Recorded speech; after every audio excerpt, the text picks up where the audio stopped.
안녕하세요. 데이업의 이영민입니다. 한국석유입니다. 한국석유가 다시 한번 움직이고 있습니다. 오늘의 움직임, 중동 전쟁과 깊게 관련이 있다는 걸 다들 아실 텐데요. 어떤 상황인지, 그에 따라 국제 정세가 어떤 움직임을 보이고 있는지 살펴보도록 하겠습니다. 시작하겠습니다. 보시는 것처럼요, 이란과 이스라엘의 갈등이 최고조로 달하면서 전쟁 위기가 확산이 되고 있습니다.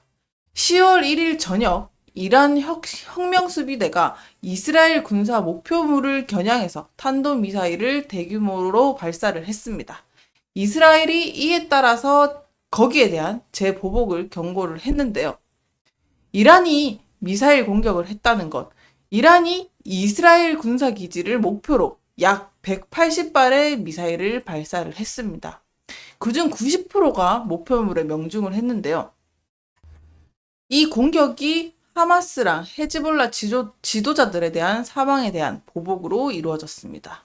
이에 따라 이스라엘의 대응은요, 이스라엘이 미사일을 상당수를 요격을 했는데, 일부 지역에서 피해가 발생했다, 이렇게 밝혀지고 있는데요. 국제 반응은 어떻게 돌아갔을까요? 미국이 이스라엘 방어를 지원을 하고 있고, 조 바이든 대통령은 이스라엘을 겨냥해서 미사일을 격추할 것이라고 지시를 했습니다. 이란이 자국의 행동이 정당한 대응이라고 주장을 하면서 이스라엘에 대한 강경한 입장을 이어나가고 있는 현재의 상황입니다. 증시 상황은 어떻게 나타났을까요? 나스닥은요, 이란의 이스라엘에 대한 미사일 발사로 인해서 지정학적인 위기가 계속 고조되면서 뉴욕 증시 또한 급락한 상황인데요.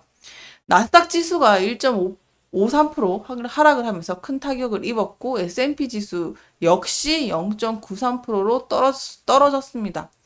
이란의 공격으로 인해서 중동 전쟁이 확산될 가능성에 대한 우려가 시장에 대한 영향을 크게 미친 것으로 보인다고 정리를 할 수가 있겠습니다.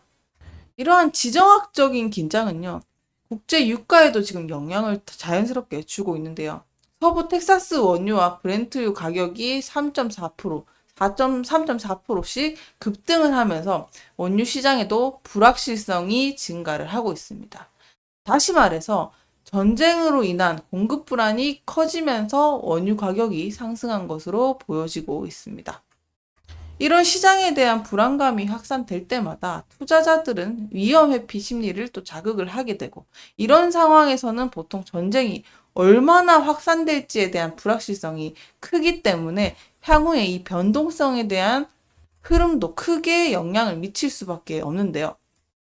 조금 더 살펴보게 되면요, 나스닥 지수 하락뿐만 아니라 금값도 상승을 하고 있습니다. 금은 대표적인 안전 자산이죠. 중동 긴장이 고조됨에 따라서 금과 선물 가격이 온스당 0.81% 상승을 했는데요. 이것은요, 금 수요 증가로 인해서 사상 최고 수준에 근접하고 있는 상황이라고 볼 수가 있겠습니다. 전쟁이 격화될수록 지정학적인 불안정성을 확산됨에 따라서 나스닥 지수도 급락을 했고 금 가격도 최고치를 치었습니다. 이 전쟁에 따라서 급등락을 하는 종목들이 분리가 될 텐데 이번에는 오르는 것들을 설명해 보려고 합니다. 보시는 것처럼요. 바로 정유주랑 해운주인데요. 이란과 이스라엘이 미사일을 발사를 했죠. 그러면서 긴장이 증가를 했고 그 결과 국제 유가가 급등을 했고요.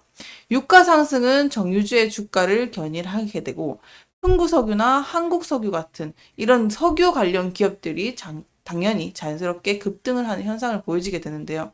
아무래도 유가 상승에 따른 정유사의 수익 증가의 기대감이 반영되는 것으로 볼 수 있는 상황이게 되겠죠.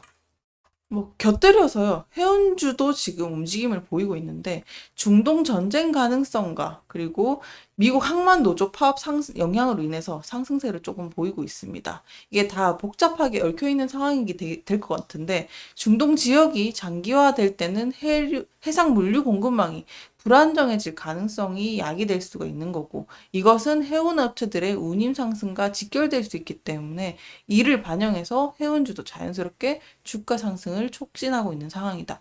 전체적인 흐름은 이렇게 봐주시면 좋을 것 같습니다. 네, 이번에는 한국 석유의 차트 흐름과 동시에 앞서 말씀드렸던 국제 정세와 관련해서 두 가지 상황에 대해서 정리를 해드리도록 하겠습니다. 우선 차트만 놓고 말씀을 드릴게요. 일단 차트의 움직임을 보셨을 때 5일선과 21선, 최근도 주가의 좀 움직임으로 인해서 이동평균선이 상승세로 전환되고 있는 모습을 보실 수가 있겠습니다. 특히 주가가 5일 이동평균선이 20일 이동선을 상향 돌파하면서 이제 추세 전환의 신호로도 볼 수 있는 지점이다라고도 보실 수 있겠는데요.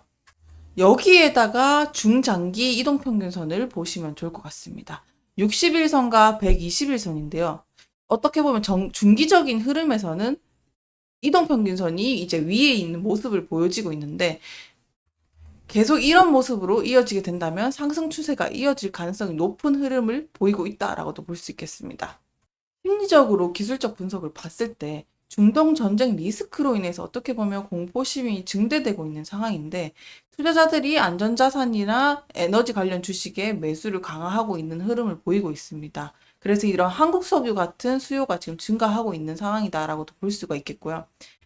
또 더불어서 생각해 볼 수 있는 거, 전쟁에 따라서 단기적인 원유 수급이 불안정성이 커지게 되면 또 투기적인 매수세가 형성될 조짐도 있을 수 있습니다. 그래서 너무 지나치게 급등할 경우에는 또 과매수 상태로 진입을 하게 되면서 단기적인 조정이 발생할 수도 있으니까 그런 부분을 참고를 해주시면 좋을 것 같습니다. 네. 이번에는 지정학적인 불안정성, 그리고 원유 공급과 관련해서 전 세계적으로 어떤 메커니즘을 통해서 움직이는지 전체적인 흐름을 좀 정리를 해드리려고 하는데요. 항상 지정학적 리스크, 시장 심리, 국제 경제 요인이 복잡하게 얽히면서 그래도 그 속에서는 어떻게 원리처럼 움직이고 있는 사이클이 있는데요. 그래서 그런 단계를 제가 정리를 한번 해드리려고 합니다. 첫 번째는 지정학적인 리스크를 들 수 있겠는데요. 예를 들면요, 이번에 중동에서 발생했던 리스크가 핵심적인 촉매제로 작용을 했던 것들이 어떻게 보면은 전쟁에서 전면전으로 커지게 되면서 불안정성이 증대됐죠. 그래서 불안정성은 어떻게 보면은 원유 공급 부족 우려를 낳게 되고 따라서 국제 유가가 급등하게 되는 사이클을 낳게 됩니다. 따라서 원유 공급 차질 우려를 낳게 되는데요. 이란이 원유 생산 차질로 인해서 전 세계 원유 공급량이 줄어들 수 있는 우려가 국제 유가의 상승을 유도를 했습니다. 유가 상승은요, 정유 관련 주식에 또 어떻게 보면 긍정적인 신호를 미치게 되면서 주가가 급등하는 흐름을 낳게 되고요. 거기에 따라서 정유사들의 원유 가격 상승에 따라 수익성도 기대할 수 있는 흐름까지 가져갈 수 있는 그림을 그려보면 좋을 것 같습니다. 그러면 국제 정세를 이렇게 살펴보게 되면 이제 우리나라로 돌아오게 됩니다. 한국 석유 같은 정유 업체들은요, 유가가 상승을 하게 되면 당연히 수익성이 증가할 것으로 예상이 될 수 있는데, 이렇게 되면 정유 업체들은 이 원유를 정제해서 판매하는 사업을 하고 있기 때문에 원유 가격이 상승을 할 때는 당연히 정제 마진이 높아져서 이익이 늘어날 수 있게 되는 구조를 갖게 되죠. 그래서 이런 기대감도 같이 반영이 되면서 투자자들 입장에선 주식을 매수하게 되면서 주가가 상승하는 흐름을 가져가게 됩니다.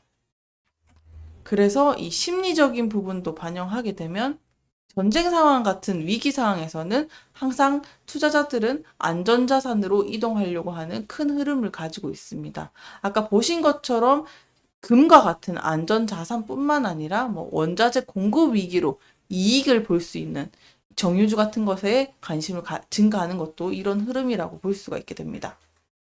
따라서 그 이익 상승에 대한 기대감이 몰리게 되면서 매수세가 몰렸다고 볼 수가 있겠죠.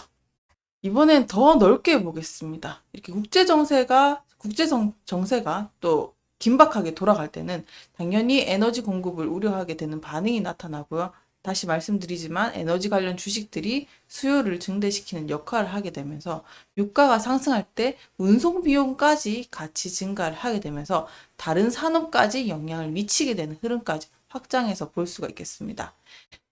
이란과 이스라엘 갈등이 고조됨에 따라서 전 세계의 원유 수급이 문제가 발생을 하게 되고 이것들은 경제에 영향을 미치고 그리고 더 넓게는 유가 상승은 인플레이션을 유발하게 되면서 거기에 대한 대응으로 중앙은행은 금리 정책도 변경될 가능성도 낳게 됩니다. 네, 매번 전쟁은 반복될 것이고 거기에 따라 움직이는 메커니즘을 갖고 계신다면 거기에 대한 대응도 잘 하실 수 있지 않을까 생각하면서 정리를 해봤고요. 오늘도 시청해 주셔서 감사합니다.